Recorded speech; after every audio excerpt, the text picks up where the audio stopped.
Welcome to the raw and uncensored Ambitious podcast.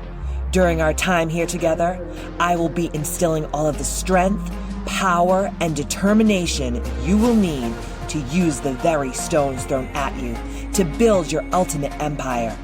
We will redefine the word bitch from the derogatory to the acronym being in total control of herself. So let's adjust our crowns and prepare to live life ambitiously.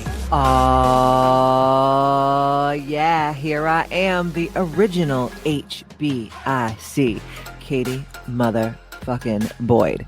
And on today's podcast, we are going to be talking about something that has been plaguing me for 25 years plus. And I don't know what happened, but I finally had an aha moment and I figured it out.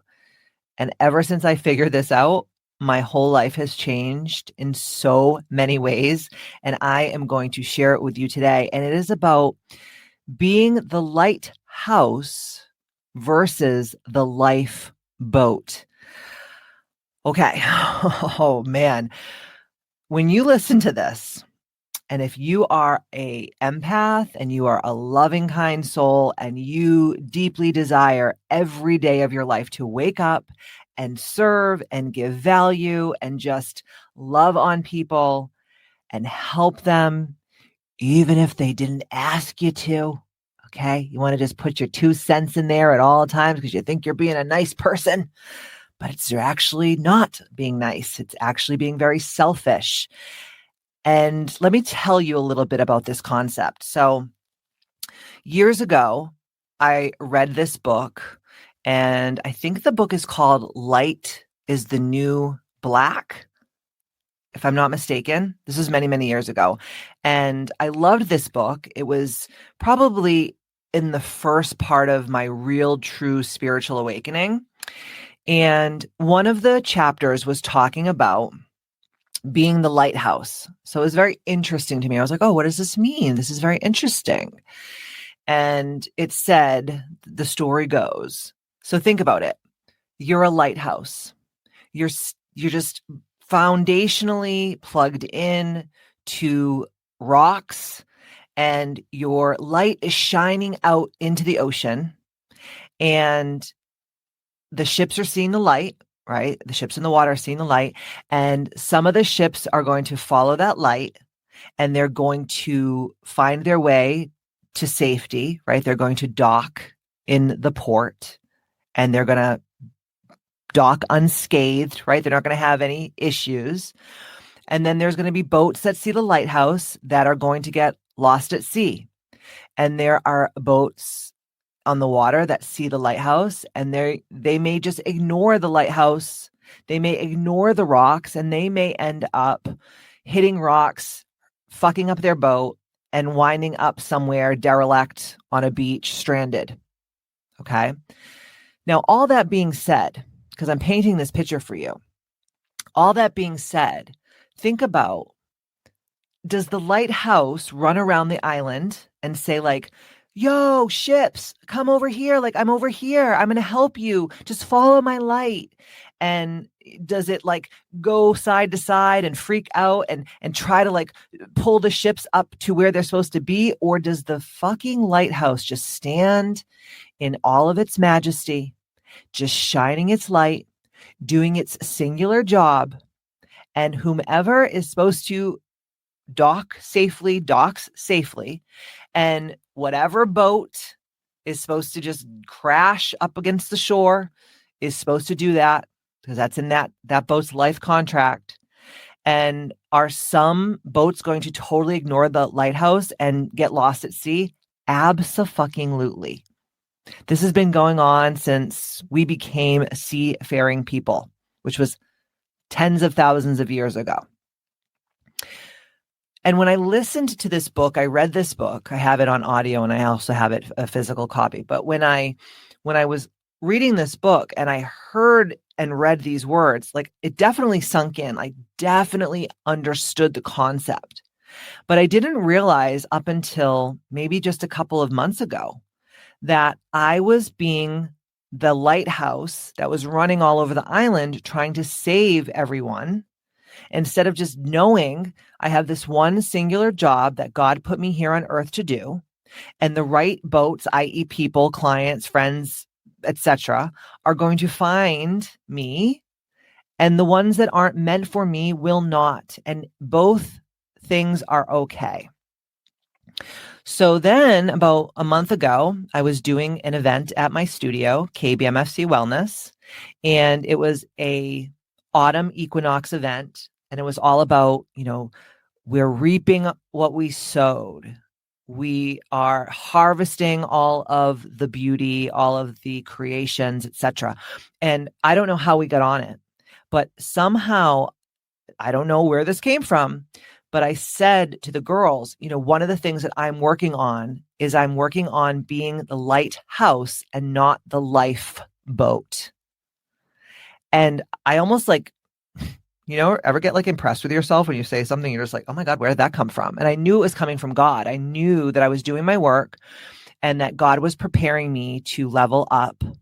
And I knew that the only way that I was going to go to the next level and create more happiness, joy, freedom, abundance, etc. in my life was to just be that lighthouse. I have been in this industry for 25 years. I'm an elder in this community. I have helped tens of thousands of people, women mostly, achieve their goals, dreams, and aspirations through using my tools through Ambitious and KBMC Wellness and the podcast and the book and all the things. And I started saying to myself, I must not trust myself as a coach, because if I'm trying to be that if I'm trying to be the lifeboat and I'm trying to pull everyone on that boat, come on, guys, get on the lifeboat. I'm going to save you. Instead of just being the lighthouse and shining the light and giving those people the tools that they need to go to the next level in their lives, then I'm being a fucking jerk off.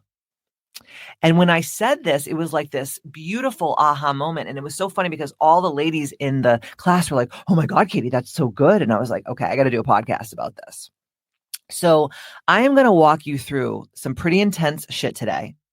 But if you're like me, and especially if you're in the service industry in some way, shape, or form, and you are just trying to do all of the work for your clients, whether you are an esthetician and you are trying to heal people's skin without their knowledge, meaning they come in for their facials, you give them their aftercare, you give them their product to use, and they know exactly what they have to do. And they know that in a month or whatever, a couple of weeks, they're going to come back to you for another facial and you're going to their skin's going to keep getting better and better.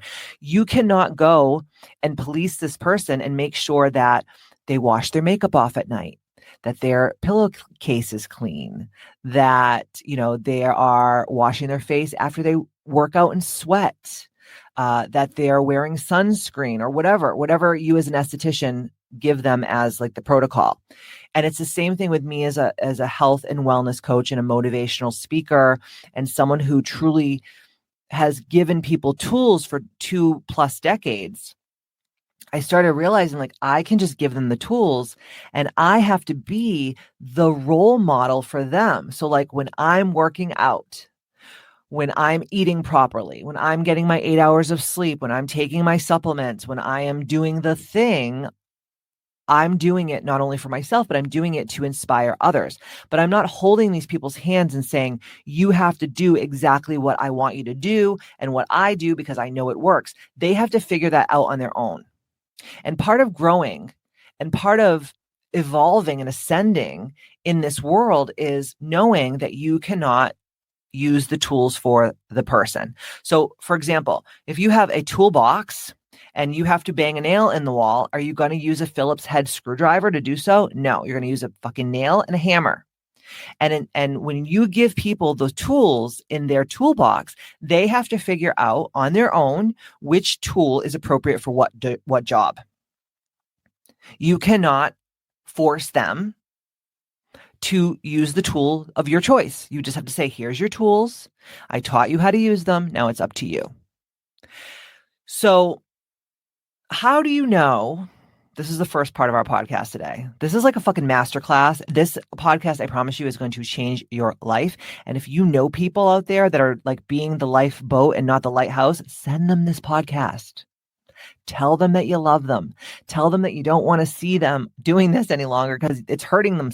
It's really just like self-flagellation. It's just like taking the whip and whipping yourself all the damn day. And you wonder why you're burnt out and you have no gumption and determination and you're just like a sad sack of shit. It's because probably you're trying to do the work for everyone else around you instead of just giving them the tools and being the good role model for them. That's it. So how do we know, first off, how do we know if we're being the lighthouse or if we're being the lifeboat? So I did a whole deep dive into this when I figured this out. And these are the things that I came up with. And I came up with them because these are the things that I have been doing. These are the mistakes that I have been making over the last probably 20 years. And I just had this aha moment. I just had this epiphany and I will not go back. Because going back to the old way is like taking a dump in your hand and trying to shove that turd back up in your ass. You're only going to have a big old mess on your hands. Okay. It's never going to go in the way it came out. Okay. So let's not be a poopy pants. Let's be a role model. Let's be a lighthouse. So the first thing is, how do you know if you're doing this? How did I know? So the first thing, and you have to ask yourself, are you being reactive or are you being proactive? So if you're being the lifeboat, which is bad, right? It's bad when you're being the lifeboat. You respond only if there is a problem or a crisis occurring. And you offer your rescue, but not the prevention. So an example of that could be if a manager, and a lot of you out there are managers, so if you as a manager only step in when your employee makes a mistake rather than providing guidance to prevent errors beforehand. This is one of my biggest things, right? I wait and sometimes until it's too late. And then I'm like, oh God, this person now I have to fix their shit. No, it's like provide the prevention, say to them, hey, I know because I've done this before. If you do it this way, it's going to help you so much more. It's going to be so much more lucrative. It's going to give you so much more of the things that you desire over, the stress that's going to come along with it if a crisis does occur in the business or the family or the relationship or whatever, right? The second way that we are the lifeboat over the lighthouse is we provide short-term relief only. What do I mean by that? So if you're being the lifeboat, that means you're focusing on immediate aid without addressing underlying issues. So here's an example. So offering temporary financial help to someone in debt without helping them develop long-term financial plans. So let's just say you have a parent who's having some financial difficulties, or you have a friend who's having financial difficulties, and you see them doing crazy shit. You see them being like, yo, you're having some financial problems. Like you're not saving your money. You're not putting your money into an S&P 500 stock account. You have no rainy day fund, right? You have no emergency fund. You are buying a bunch of shit on credit cards that you shouldn't be buying, et cetera, et cetera, et cetera. Fill in the blank with the poor financial decisions, right? So instead of saying to them, hey, like I've noticed lately that you've been doing this thing, can you just let me know if you need me to help you with your financial acumen? That is so much better for them than them coming to you and being like, hey, can I borrow $50,000 because I have like loan sharks trying to kill me? And I've had this happen to me in my past with people that I've grown up with, friends of mine, etc., that have come to me after really poor financial decisions and asking me to help them out financially or give them a loan. And like, I know for a motherfucking fact, if I give them that money, I am never going to see it again. I'm not a ding-a-ling. Okay. But wouldn't I have been a better friend or coworker, colleague, sister, whatever, when I saw the bad behavior happening in real time, that I just was like, yo, I can help you with this if you want it. You don't say like, hey, this is what you need to do. You say to them, hey, I'm really good at this thing. I'm really great with my finances. I would love to help you if you're open to it. because you know in the long run, because you may be the rich bitch friend, that person's going to ask you for money down the road. So wouldn't you be better off helping them with their long-term financial plans over, just giving them this Band-Aid? And then I know for a fact, because I've loaned people money before, that you're never going to see it again. And it's actually going to make your relationship fall apart. And the person's going to stop being your friend. They're going to dodge you, not because they don't love you, because they had no plans on paying you back in the first place. And they would rather end the friendship than be out 10, 15, whatever, how many thousands of dollars or whatever that you lent them. So that's another way that I in the past have been the lifeboat over the lighthouse. And now when I see something going down a bad path, I call people to the carpet. I offer my help, my services, etc., but I don't push it upon them.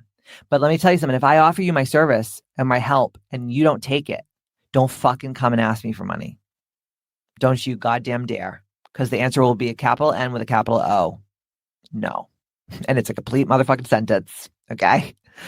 The third way that we, as empaths, as loving, kind humans, show up as lifeboat over the lighthouse is we avoid leadership and we avoid inspiration.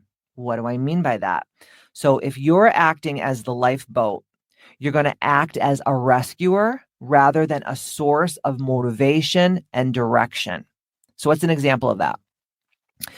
A teacher, maybe you're a teacher, and I have lots of teachers who listen to the Ambitious podcast. Thank God for you guys.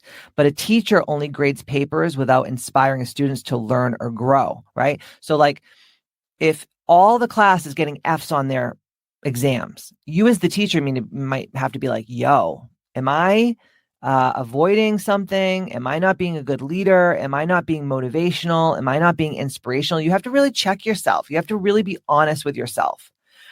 And I've done this before where I just expect people to get shit. I'm just like, come on, man, this is not hard. This is not fucking rocket science. Like, get it through your thick skull. But then I have to say to myself, if I expect everyone in the world to think and act and show up the way I do, I'm going to have a very, very, very disappointing life. So I know for a fact that God put me on this earth to be inspirational, to be motivational, to be that lighthouse for people and help them become leaders by myself be a great leader, and I'm not doing it, then I am slapping God in the face. And I don't want to do that because I do all things through God who strengthens me. And so I know my life contract. I know my definiteness of purpose. I know why I'm here. Then I need to do it the right way. The next thing that you know when you're showing up as the lifeboat and not the lighthouse is overprotectiveness. Oh my God, this is one of my worst things in the world. So if you're being the lifeboat over the lighthouse, you may try to keep others safe by shielding them from challenges, but that may hinder their growth. It's almost like, I'm an elder millennial. And I know that we were raised by a bunch of boomers. And by being raised by boomers, we were kind of like latchkey kids. We were kind of like, I remember being sick from school and like being really young and like warming food up on the stove and like doing adult things, right? And so a lot of you guys that listen to me here probably are my same age or around my same age. So you're like at home or wherever you are, shaking your head, like being like, yes, I get it, right? But then we as millennials, we were like, we are not going to do that to our children. We're going to raise them the right way. We're going to like be helicopter parents and literally wear their ass as like a hat. And then what happens is we shield these children so much because we don't want to see them hurt. We don't want to see them sad. We don't want to see them depressed or anxious or picked on.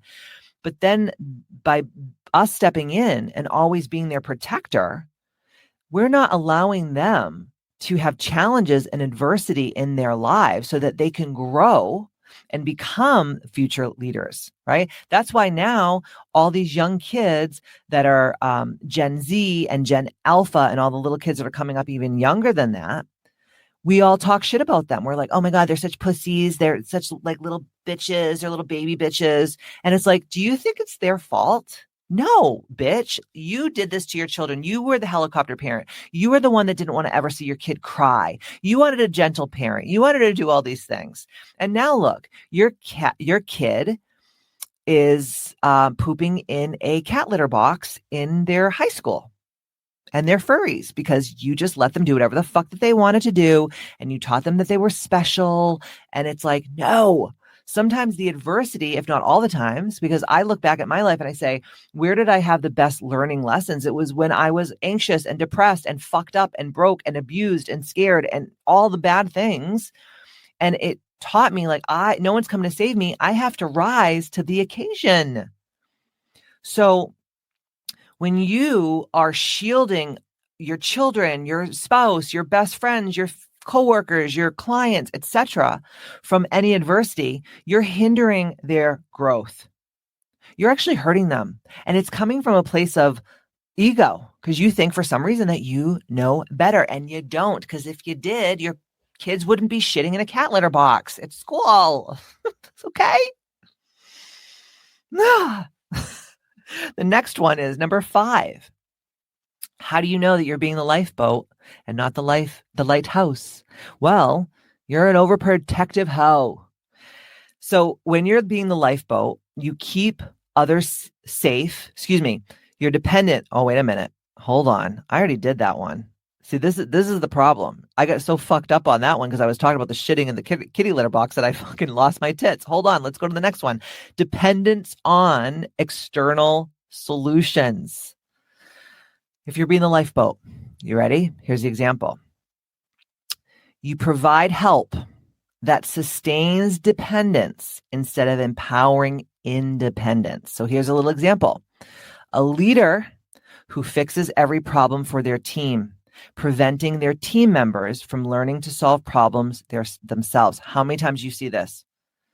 Like all of the time. So instead of you being a great leader and being like, okay, you do what you think is right. And then if I don't think it's right down the road, I'll let you know, but I want you to use your fucking noodle. You're actually teaching them that they can trust themselves, right? So when you're always providing that help that's going to sustain that dependence over the independence, then what happens, and I don't know about you, but for me, I get so aggravated because I'm like, why is everybody sucking my titties dry? And why is everyone hanging off my butthole hairs like dingleberries instead of just doing the goddamn thing that they were hired to do? But then I have to look at myself and go, bitch, this is your fault. You are micromanaging them. You're nitpicking them. You are not letting them figure shit out on their own. And that's why you're an aggravated freak. And that's why you're paying all these people to do shit that you shouldn't even be paying them for because you're kind of doing it yourself. So what the fuck is your problem?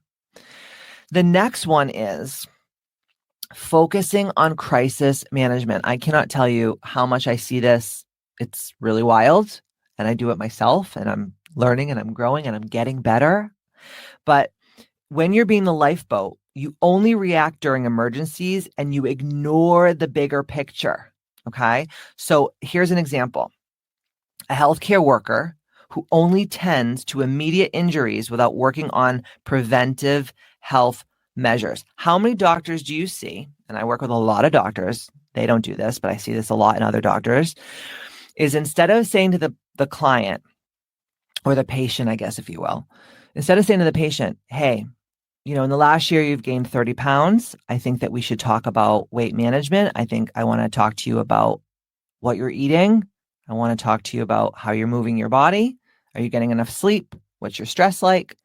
Because if you have a doctor who doesn't ask you how you're eating and what you're doing for movement and what your stress is like and those types of things, and they just give you medicine to just mask the problem, you don't have a doctor, you have a motherfucking drug dealer. So go find a different doctor because there's great physicians out there that are going to help you with preventative care. But I see this all the time. And then what happens is the person ends up with comorbidities and diabetes and all this shit, PCOS, blah, blah, blah. And then they're like, fuck, now I have to give this person all this medication, which some doctors, like that because they get a kickback, probably. Just saying. But that's a problem. And how much do we do that in our own lives? Instead of focusing on the prevention, we just go right straight to the crisis. And we do that in our homes with our children and our spouses and our significant others. We do that with our families, our coworkers, our friends, our colleagues, all the things, fill in the blank. And that is being the lifeboat, because you're just trying to save people at that point instead of being like, hey, I'm a physician, I know my shit, or hey, I'm a nutritionist, or I'm a personal trainer, or I'm in the wellness field, I can help you. And all you do again is you be the good role model. And maybe the doctor says like, well, what I do to stay in shape is like, I do cardio 4 days a week, and I do resistance training, and I do yoga, and I do breath work and meditation. And I'm making sure that I don't eat a lot of carbohydrates or starchy shit or like sugar, things like that. Like, how hard is that? You're not being the lifeboat at that point. You're just shining your light and you're like, hey, this is what I do. Maybe this is going to help you. And also just being a good role model. That's why if you follow me on Instagram at Katie Boyd Ambitious, make sure you spell it right. Every day I'm posting, I'm hydrating with my keto chow. I am, I'm weighing myself on my Hume. I am eating, my 5 meals a day, and it's very low carb, and I'm getting my fiber, and I'm making sure that I get 1 gram of protein per ideal pound of muscle, and et cetera, et cetera, et cetera. It's not that I like want to be on social media all day, just like flicking my bean. I'm doing this because I know, again, that God put me here for a bigger reason. And it wasn't just to eat, sleep, piss, and fuck. It was for helping people become their best selves by me being the role model. And now that I'm an elder in the community of the wellness community, I'm focused more on being that role model. And if you listened to my couple podcasts ago with Michaela McLean, which was the Human Design podcast, and we talked about myself being that manifesting generator and having that role model hermit split, I didn't realize that about myself. I cannot tell people what to do. I cannot be the lifeboat. I have to be the role model, which is really being the lighthouse. And maybe that's why I also had that epiphany too, because I was working with Michaela so much. And, she was saying all these things to me and speaking all this victory into me. And I was like, wow, I didn't realize that I was doing all these things. I just thought that, hey, I'm a coach and I'm a trainer and I have to make shit happen. And it's like, no, all you have to do is be that role model and shine out your light, and the right people are going to get what they're going to pick up what you're putting down, right? The next thing is, when you're being the lifeboat and not the lighthouse, you have a lack of vision or a lack of long-term planning. So when you're being the lifeboat, you act out of necessity rather than a grander vision. So here's a little example.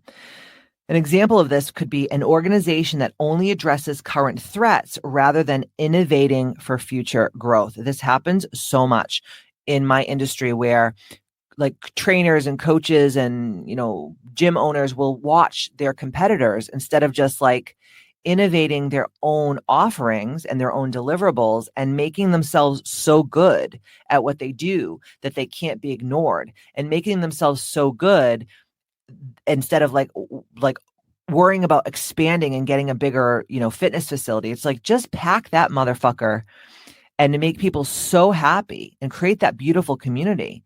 And then maybe down the road, because you have such a need for your services, maybe then you can expand, maybe then you can franchise or license or whatever. But until then, you got to focus on being the best of what you do and focusing on the highest, grandest vision and version. And I teach this on the app, and I teach this in my book, and I teach this on here in the podcast, but becoming the highest, grandest vision and version of yourself, right? And really thinking big picture. One of my best traits, I think, and I've been told this by a lot of people who I respect, is you just are a visionary. It's almost like I can see things before they're going to happen.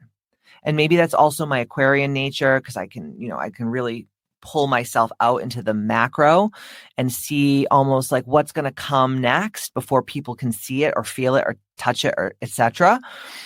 But that is so important. Don't focus on, the competition. Don't focus on, necessity. Focus on the grand vision.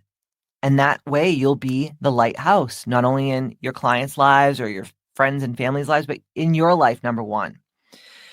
And the next one is, when you're being the lifeboat, not the lighthouse, you have empathy without empowerment.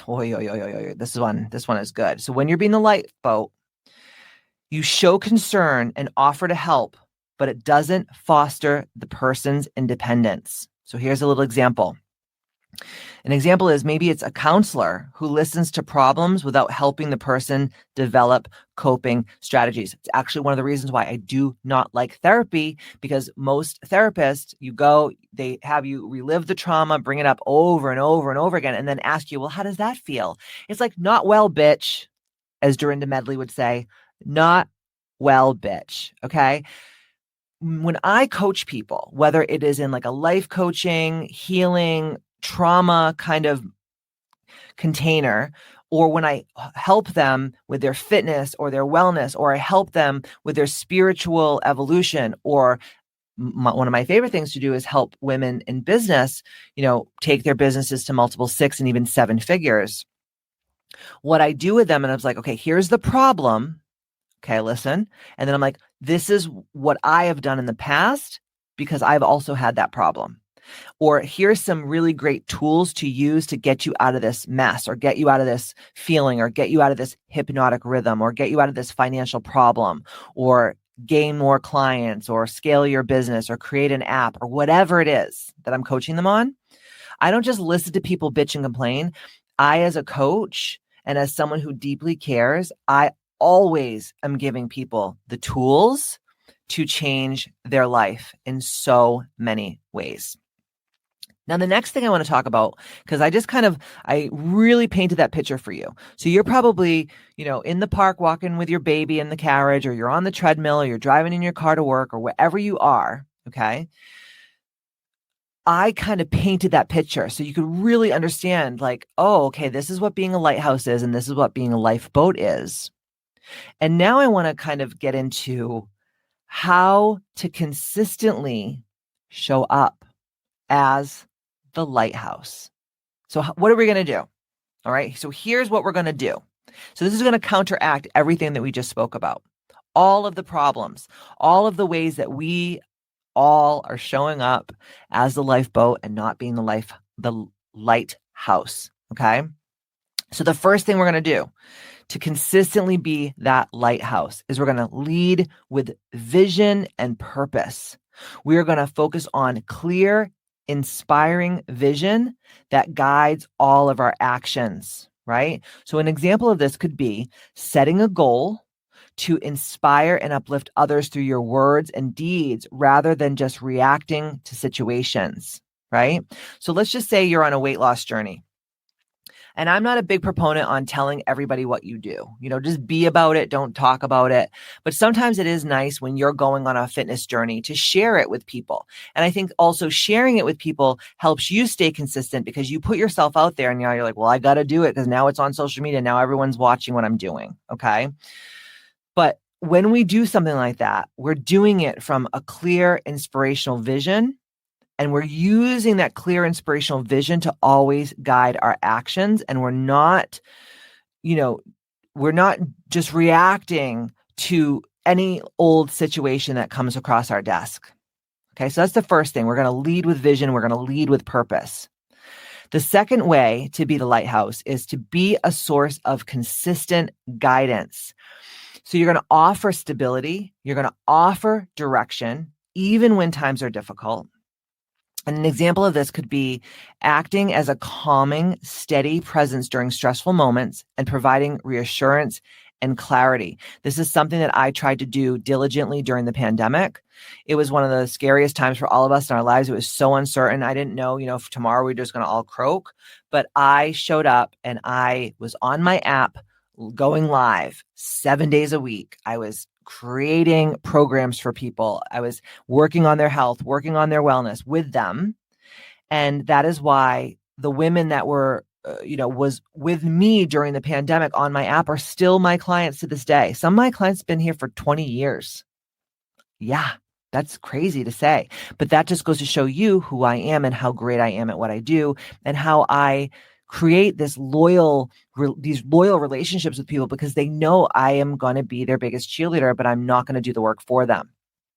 So being a source of consistent guidance. And I'm also here to tell you that one of the reasons why you as a service provider or an entrepreneur or even a mom, okay, you are not being consistent with your messaging. You're not showing up consistently. You're not doing the thing that it takes to be the person you want to be every motherfucking day. And then you wonder why people aren't signing up for your programs. You wonder why people aren't hiring you. You wonder why your children don't trust you. They may have like a little avoidant attachment with you because you're not being consistent, and consistency is key, especially when you deeply desire to help people feel safe around you, whether it's a friendship, a relationship with where that's transactional, where you're coaching them or you're giving them a service or providing some kind of value to them. You have to be a continuous source of guidance and inspiration. And I cannot stress the word consistent more. Okay. Number 3, we're going to practice proactive support. So we're going to actually anticipate the needs and address challenges before they escalate. So an example of that is if you are a mentor, mentoring others before problems arise, sharing wisdom to help them navigate future difficulties. So don't wait for the problem to explode like a fucking bomb in your lap. If you see things going down a bad path, nip that shit in the bud way before it gets out of control, just by practicing that proactivity in whatever that relationship entails, whether it's business, fun, love, sex, etc. Okay. The next thing we're going to do is we're going to exemplify integrity and positive values. So we're going to live according to our highest principles, our highest morals, our highest values, and our highest ethics all of the time. Not some of the time, not when your pussy feels wet, not when your butthole is puckered. I'm talking about 24/7. You are going to stand in your power and you are going to be a role model. You are going to exemplify all of the beauty and the love and the wonder and the inspiration and the determination and motivation, etc. Fill in the blanks. Okay. So an example of that is constantly demonstrating honesty, kindness, and perseverance, and inspiring others to follow suit. You're not going to grab them by the scruff of their neck and tell them, if you don't do this, I'm going to beat the fuck out of you, even though I would like to sometimes, and I have in the past, okay? I don't do that anymore because it doesn't serve me, and it's not serving the person that I'm helping or trying to help or attempting to help, right? We have to be those role models in our lives for others, right? So don't talk about it, be about it. Don't tell me what you're going to do, just do it. And the more you fucking do it and do it and do it, the more trust that people are going to have for you. The more that people trust you, the more people are going to be loyal to you. The more loyal that you are to, the more loyal those people are to you, the more money you're going to make, the deeper your relationships are going to be, and just the more joyful and freedom-filled lives that you're going to experience. So the next one is we're going to inspire resilience and we're going to inspire hope. So we're going to encourage a growth mindset. So that's number 1. We're going to encourage resilience. We're going to encourage hope through our actions and through our attitudes. So an example of this is maybe sharing stories of overcoming adversity to motivate others to persevere, like what I do here on my podcast, what I do in my book, what I do on my app, what I do in all of my events. I am very open and honest from where I came from, my adversities. I don't beat around the bush. A lot of my family and a lot of people very close to me are very upset with me because they're like, you're telling our secrets and I don't want people to know this. And it's like, I'm not doing it to hurt you. I'm literally doing it because I know that the more you share about yourself, you help others, really come forward and come clean without their own shit that they're struggling with. Right. So the next one, this is so huge, is empowering others to shine. So when we, as lighthouses, when we support others' growth and we support others' independence rather than creating dependence, it's going to change the game. So it's an example of being the lighthouse. You provide resources and provide encouragement for others to find their own path. This could be something as small as like, I do this with my husband. Like he doesn't cook. I mean, he can grill on the barbecue, but he's not like an ingredients guy. He's not like, oh, I'm going to make this salad and it has 7 different components and I'm going to chop it all up and I'm going to go to the grocery store and get all these things. It's not like him. Now, I think his mom, bless her heart, rest in peace, like she did a disservice to him, because back in the day, those like the greatest generation, that was his mom and dad, like my grandparents' age, they were very much like, especially the women, they were like, okay, my job is to cook and clean and keep the house and feed the children and do all these things. And then instead of sitting Matt down and saying, oh, today we're going to learn how to cook an omelet. Today we're going to learn how to bake bread. I don't know, whatever. Fuck off. Fill in the blank. She was like, I'm just going to do this to him because I'm going to show him that I love him through my actions. And now my husband can't boil a fucking pot of water. Matt, I love you, but you can't. And then I've perpetuated the bad behavior because I'm such a great cook and I'm really good at all the things when it comes to like food and ingredients. And that's just part of my wheelhouse, that I do everything. And then like, there's a day where maybe I don't feel so well, or I'm exhausted and I'm just like, damn, I wish my husband would just step up for me. I have to, empower him to shine, meaning like when he does barbecue, I'm like, oh my God, this is so good. And I speak victory into him because it's going to make him want to do it more and more and more. And maybe, I take him aside and I say, hey, today we're going to cook together. And I'm going to show you how to make chicken parm or whatever, because he should be able to, if God forbid anything happened to me, how would he take care of himself? I ask him that all the time. He's like, I would just order out. And I'm like, well, that's not healthy, because I know you're going to make really bad decisions and you're going to order chicken parm for, breakfast, lunch, and dinner and snack, right? And martinis with blue cheese stuffed olives. I'm like, that's fine once a week. But if you're eating like that every day, you're going to end up with fucking Dr. Noirdian on 600-pound life. And then you're going to lose 30 pounds in 1 month. And I don't want that for him. Okay. But I have to provide the encouragement to him, provide the resources to him so that they can figure it out on their own. So he can like be like, oh, I know how to make this thing. I can cook. Because it's not that he can't do it. He's not a fucking ding-a-ling. I mean, sometimes he can be a ding-a-ling, but he's not a total idiot, right? He's fucking very smart. But I have, and his mother, we've disempowered him by doing it for him all the time, right? Like the other day, he said to me, can I put these pants in with darks? I'm like, they're very dark purple. Yes. And I'm like, no, I'm going to teach him. This is how you do laundry. And I know this is so petty, guys. You're like, Katie, God, this is like really? Yes, because this is what most women and their husbands fight about. They have to make so many decisions during the day. And then every time Matt opens the fucking refrigerator and he says, where's the ketchup? It is literally sitting right in front of his face. Whose fault is that? Mine, right? When he's like, I'm hungry. And he's looking at me like, you want to cook something? And I'm like, I have worked 13 hours today. I don't want to cook shit. You should go cook because you had a day off or whatever. It's about giving people the resources to be proactive. And you know what? I'm telling you right now, when he does cook something, he is so proud of himself. He's like, wow, I did a really good job. And I'm like, yeah, you did. See, you can do it. You can do it, Peter. You're flying. It's like, God, I mean, we're making a world of little Peter Pan boys. And then we wonder why, everyone's toxically masculine, or we're surrounded by a bunch of beta soy boy bitches. And all the women that I know are like, where have all the good men gone? It's like, we fucking killed them all. We made them try to be little baby bitch friends, and they're supposed to be manly fucking men. So I know I'm off on a tangent right now, but obviously you can see I'm struggling with some things, not only in my marriage, but like just in general. I can't tell you how many clients I have that are like, my husband doesn't do shit.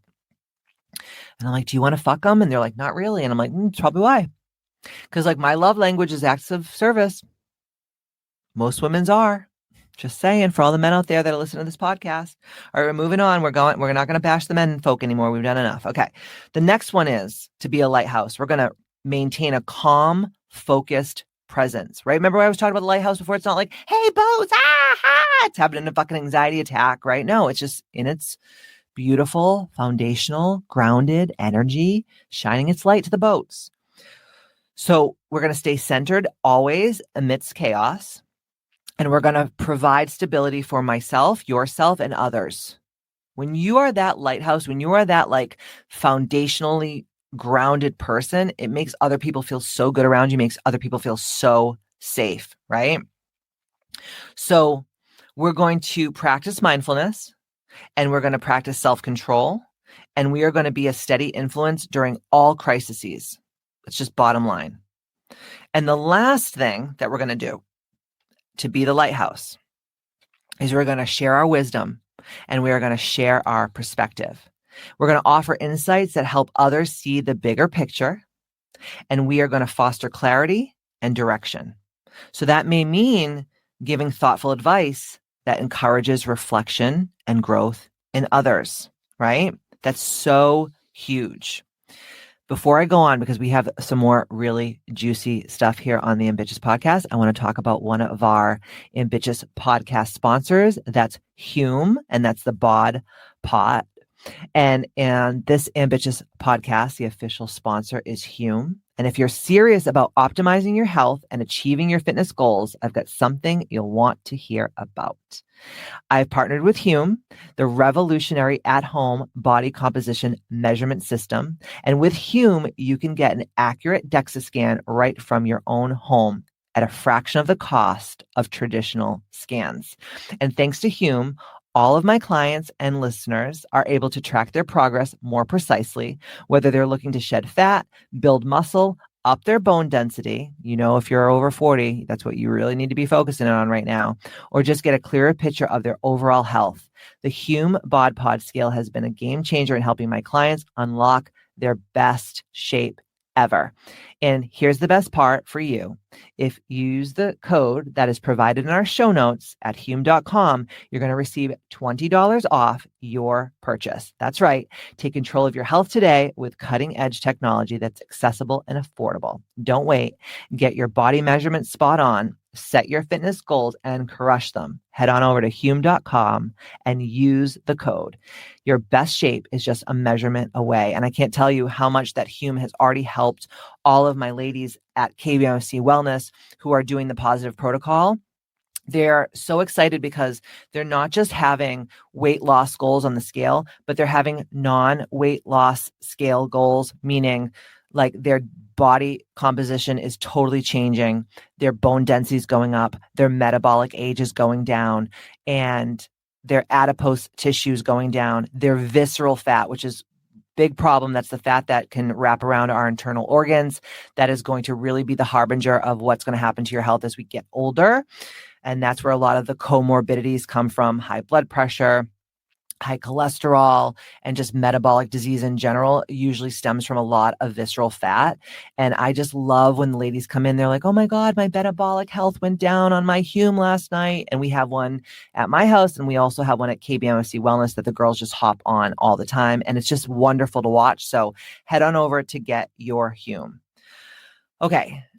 All of that being said, right? I talked about, are you the lifeboat or are you the lighthouse? I talked about how to be the lighthouse, okay? But now I want to get into your psyche. I want to really have you understand why this is happening. Like, where did it come from? Why is this happening? Okay? So here is the thing. People often feel, and I'm definitely one of those people, we often feel that it is our job and our life's purpose to fix others for several psychological and social reasons. So I'm going to go over all of the different reasons, and I want to hear from you. How many of these reasons did you have that you're like, oh my God, I'm doing this? Fuck. I want to know. Okay. All right. You ready? So the first one is, and listen, none of these things are bad. They're loving and kind, but they're not serving you and they're not serving the people that you're trying to quote unquote help. Okay. So the first one is, people truly desire to help and care. And many individuals have a strong empathetic drive and genuinely want to support others. And they believe by fixing other people's problems is the way to show love and the way to show concern. And it's not. Okay. The next one is, they have this sense of responsibility. And a lot of people feel responsible for the well-being of those around them, especially their family, friends, and colleagues. And this can stem from cultural, societal, or personal beliefs that they should be caretakers or helpers. I also think, if you want to get real woo-woo, I think a lot of this comes from our past lives. I think also it's really pushed through in our DNA and our collective experience and our generational cursing, and how things like this and ideas are passed down from generation to generation. And The next one is the need for control and certainty. This is one of my biggest ones. This is the one that I have, I think, the biggest problem with is fixing others can give people a sense of control over the situation or their environment. And it creates an illusion of certainty in unpredictable circumstances. I know for me, and we're going to get into this in a second, for me, a lot of this comes from my childhood. My childhood was very chaotic. I never knew what the next moment would bring. I lived a lot walking on eggshells. And I've worked on all of this and I've healed so much of it. And I've had very deep conversations with my family about it. But I still have it in me. I still have this like need for control and certainty because it helps me feel safe. So like, that's what I do now, right? I push people to do things that maybe they don't want to do because I'm like, you have to do it because I'm a control freak. And when I was little, it was about like, maybe I would clean my room and rearrange my room, or I would try to do really well in school because I was like, at least I can control that because other parts of my life are not controllable. The next one is, I see this a lot in people, is avoidance of their own feelings. So when we focus on fixing others, we can distract ourselves from addressing our own insecurities and our own fears and our own unresolved issues. And helping others can temporarily boost your self-esteem and it can temporarily boost your self-worth, but it's not long-term. It's false. It's faux. Okay. The next one is they believe that they know better. This happens a lot, and I'm culprit to this too, but a perception that they have the answers or the solutions, especially if they view themselves as capable and competent. And this can lead to the rescue others without advice or interventions. The next one is fear of abandonment or even fear of rejection. And by helping others, they seek approval and connection, and they fear that otherwise they will be rejected or ignored. How many of you out there feel this right now? You're like, oh God, this is so me, right?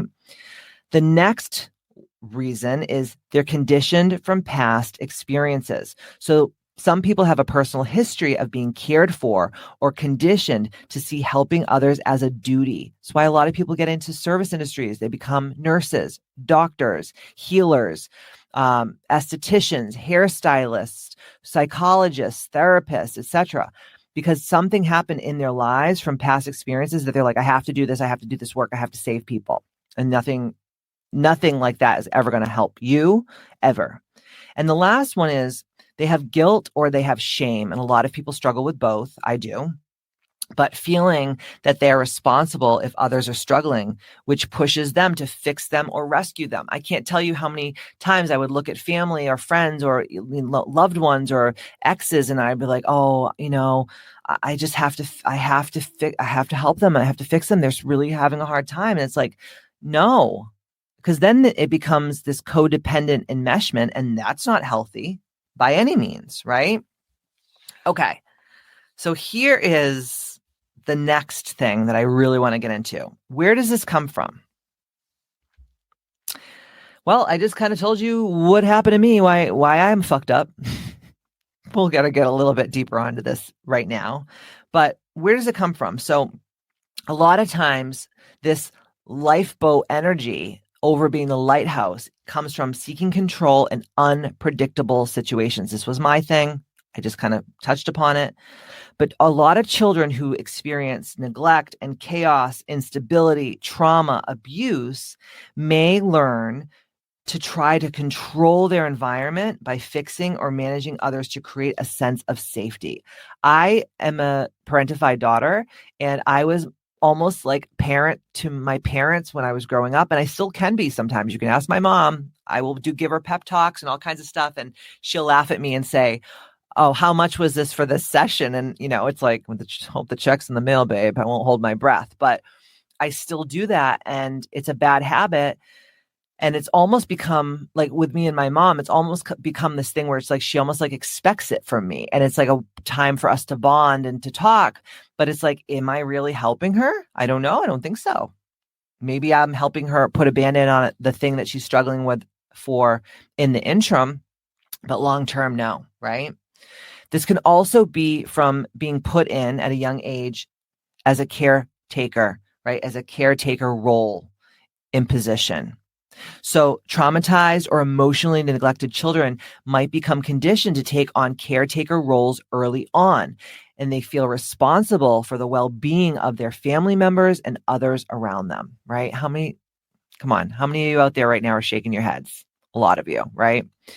The next one is they developed guilt and responsibility. So if a child's needs are overlooked and dismissed, they may internalize a belief that they must fix things to earn love or approval, leading to over responsibility as adults. Hi, it's me. I'm the problem. The next one is they may have underwent negative reinforcement. So when helping others in childhood, it resulted in positive attention, right? They were praised for it, validation or avoidance of punishment, which then reinforces the idea that fixing is their duty and they're going to get something from it.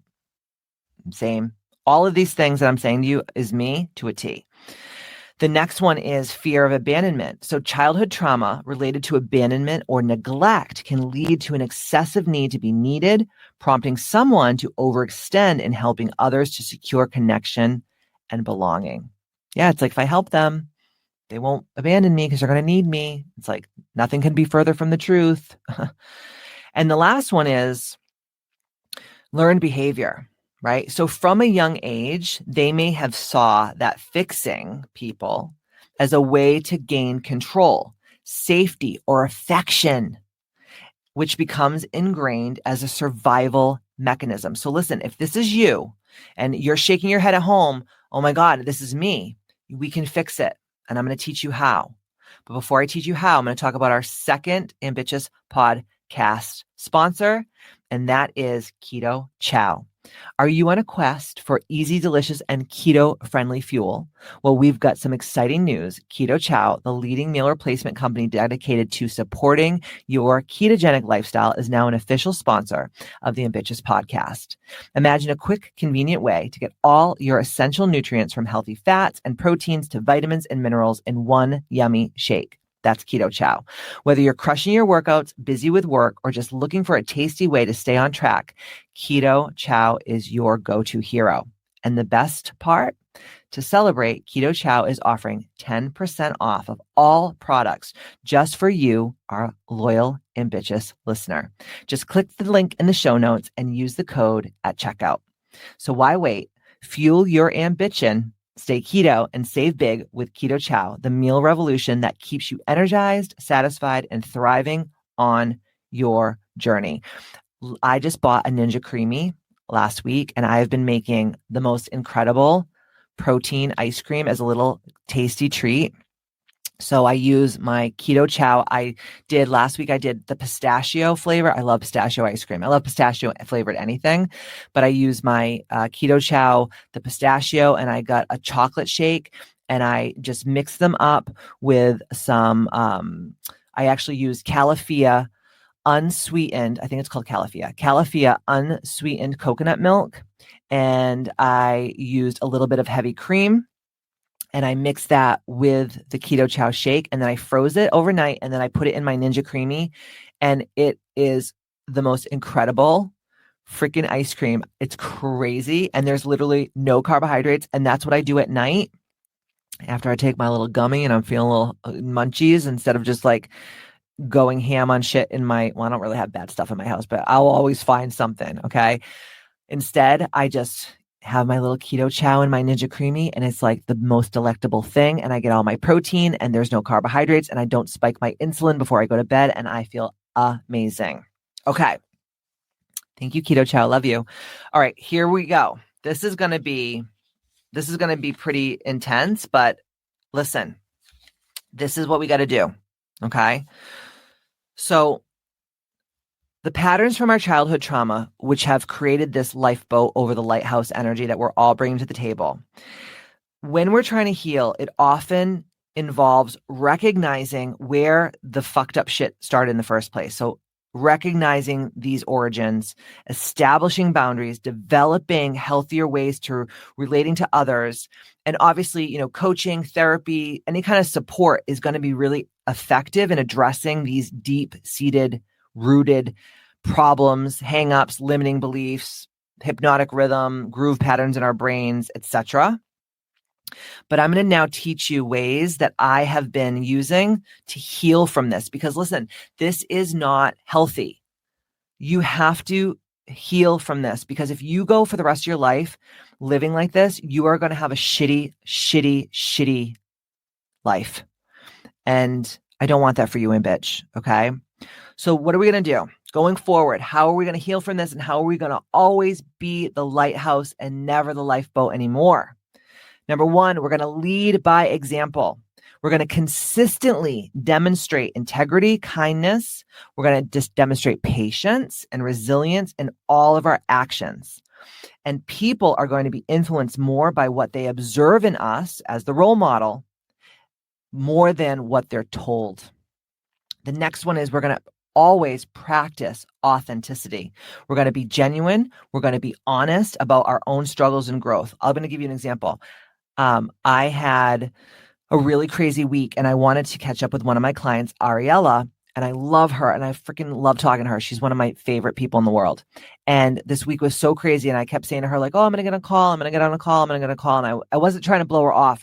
Like the end of the day, I would just like come home from work and I was so tired and I was like, fuck. And it just got crazy. And then on Tuesday, Matt and I had like, you ever have a day with your husband where you're like, we're going to get so much shit accomplished and we're going to have such a great day. And then you fight all fucking day. And Matt and I don't fight. It had a lot to do with like the Aries supermoon. And we were just under a lot of pressure with certain things that were going on in our businesses and in our lives. And we just fucked each other up for 24 hours straight. Okay. On a Tuesday. And I had texted her on a Wednesday and I was like, girl, I just want to let you know, I love you. I am so sorry. This week has been so fucked up. I did not mean to jerk you around. Now, obviously, this isn't like a call where she's paying me. This is like a call where it's just I'm catching up with her as a friend and as a a colleague, right? And I said, I just want to be honest with you. Like Matt and I fought all day yesterday and I meant to call you on the phone, but I was so fucking upset and I just was so like beside myself. And she was like, girl, thank you for being so honest. I hope you have a better day today. Let's catch up on Friday. I didn't lie to her. I didn't spank my monkey. I didn't jerk her off. I told her like, yo, I'm a human being and me and my husband were like beating the shit out of each other yesterday. Not physically, but verbally and mentally and emotionally. And she was like, I mean, I haven't spoken to her yet, but I'm like, she probably appreciates me more for being honest, because I think that sometimes people look at me and they're like, oh, Katie's, perfect. She has it all together. I'm like, I actually don't. I try. I have good tools and good coping skills, but I have normal human muggle problems just like everyone else in the world. So we're going to really always practice authenticity, because authenticity to me just feels so much better. It's like the people who matter don't mind and the people who mind don't matter. And if she was like, well, fuck you, I wouldn't have her in my life. But I know her and I know that she respects that shit. And she did. And now I feel like I'm closer to her and maybe she feels more close to me because I'm sharing that with her. Right. So we're going to always be genuine and honest about our struggles and our growth. And we're going to share our journey. And by sharing our journeys, and it shows our vulnerability and encourages others to do the same, right? So if whatever you want in your life, give it and you're going to get it in return. The next one is we're going to focus on our own growth only.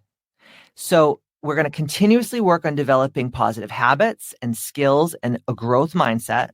And our personal transformation can inspire others more than just direct advice. Again, be the lighthouse, be the role model. Don't talk about it, be about it. The next one is we're going to show compassion and we're going to show respect. We're going to treat others with kindness and understanding, regardless of their current behavior. And respectful behavior at the end of the day fosters a safe environment for growth, right? And connection and becoming better friends and having deeper relationships that are more meaningful. The next one, we got to maintain consistency. So we're going to be reliable in all of our actions, right? So if we're going to say we're going to do something, we're going to fucking do it. And we're going to be consistent. And consistency builds trust and credibility as a role model. And it truly does. The next one is we're going to encourage and support each other. We're going to offer encouragement without judgment, and we're going to celebrate others' successes and progress without trying to control their life contract and try to control their journey and outcomes. Bottom line. The next one is we're going to stay calm and we're going to stay composed always, right? I always tell people, be like a palm tree. You ever see a palm tree in a storm? It like sways, it can touch the ground and it can bounce back up. You don't want to be this rigid tree, because the rigid trees are what snaps and breaks and goes on your power lines and knocks your power out for a week. You want to be that flexible, malleable, beautiful tree, that palm tree that goes all the way to the ground and bounces back up, right? So when any storm comes, you're going to sway, you're going to bend, but you're never going to break. So by doing this, we're going to handle conflicts and challenges with grace and with patience. And calmness during difficult times always sets a powerful example. Look at all the people that over history who stayed so calm and composed during the craziest wars and all these things. They ended up going down in history as like the best thing ever, because they show grace under fire, right? The next one is we're going to share our values and we're going to always share our vision. So we're going to clearly communicate what matters most to us through our actions, and our values become a guiding light that others can follow intuitively. The next one is we're going to be inspired, not controlling. By inspiring others through your passion and dedication rather than trying to push or demand change, because people are more likely to become motivated to change when they see genuine enthusiasm and purpose. And the last way that we're going to be the lighthouse, always over the lifeboat, is we're going to continuously practice self-reflection. So we're going to regularly evaluate our own behavior and our own growth, and we're going to use that self-awareness that's going to allow us to model humility and continuous improvement. Okay. So all that being said, and this is going to round it out because I think I did a pretty damn good job over just telling you all of the things. So what are the consequences when you are being the lifeboat? So when you're being the lifeboat, this is what's going to happen to you. And I don't know about you, but I don't want this for myself. And that is burnout and exhaustion. That is a loss of self-identity. It's a resentment and frustration. It's diminished boundaries. It's reduced self-care and reduced personal growth. So when you constantly give energy to others' problems, that can lead to emotional, mental, and physical exhaustion. Over-focusing on others' issues can cause neglect of your own needs, desires, and well-being. And feeling, and this is one of my biggest things, feeling unappreciated or powerless to truly help can breed resentment or frustration over time.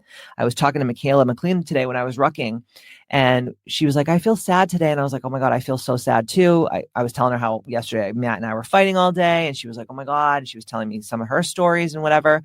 And then I don't know how we got onto it, but I was saying how, lately, one of the things that I've been really working on is like not feeling that resentment and frustration, because that's like my go-to thing. Like when I am not getting my needs met, I feel so resentful and I feel so frustrated. And I feel so angry. And I told her how, like recently I was doing some deals with people, and they were kind of, in the past, they would just be these verbal agreements like, I'm going to do this for you and you're going to do this for me. And that would never work out, because I noticed that I would always give more to the person and I wouldn't get that reciprocation. And I would get so fucking fed up and frustrated and resentful. And I just hated the person. And now what I do, and I was telling her this, I was like, I write up agreements. So it's like, okay, I'm going to do this for you. You're going to do this for me. I'm going to sign it. You're going to sign it. We're all in agreement. And in 3 months, we're going to go over the agreement and see how we feel about it. And she was like, that's so fucking smart. And I said to her, ever since I've been doing this, I feel so much better about people. And I feel so much more powerful within my own self. And for me, that's a win. The next thing is repeated attempts to fix people can erode personal boundaries, leading to codependency and enabling behaviors, like I was saying before, that codependent enmeshment. And focusing outward may cause neglect of personal development, hobbies, and essential self-care. Okay. So what are the consequences now for the people who you're always trying to fix? Because this is just as important as your own consequences for yourself, right? So what's going to happen is, number one, the person that you're trying to fix is going to have dependence and lack of independence. They're going to have reduced self-efficacy. They're going to have resentment and frustration towards you. They're going to have stalled growth and stalled learning, and they're going to have potential drain of all their relationships. So when the person is relying on someone else to solve their problems, it can hinder their own growth, resilience, and problem-solving skills. You're going to also, if you're the person that is always continuously trying to be helped and trying to be fixed, you're going to feel incapable of managing their own challenges. And that's going to lower your confidence, and it's going to lower your sovereign autonomy, which is sad as fuck. And it's going to make people feel smothered. It's going to make people feel misunderstood if their needs or boundaries aren't respected. And constant rescue is going to prevent them from learning essential life skills and developing resilience. And the dynamics are going to become imbalanced between you and that person, because it's going to lead to frustration, resentment, and emotional strain on both sides of the aisle, right? So when we, as empathetic, wonderful, loving, kind people, become the lighthouse over the lifeboat, and we give people the tools that they need to be their best selves, we are doing so much more service for them, because now they are realizing that they were born with everything inside themselves to be the best version of themselves. And to me, being the lighthouse over the lifeboat is so integral. It's so important. And it's such a gift, not only for the person, but for yourself. So I hope that this podcast today brought so much service and so much value. And if it did, please share it on all your social media platforms. And don't forget to tag me. And in the meantime, don't forget to stay ambitious.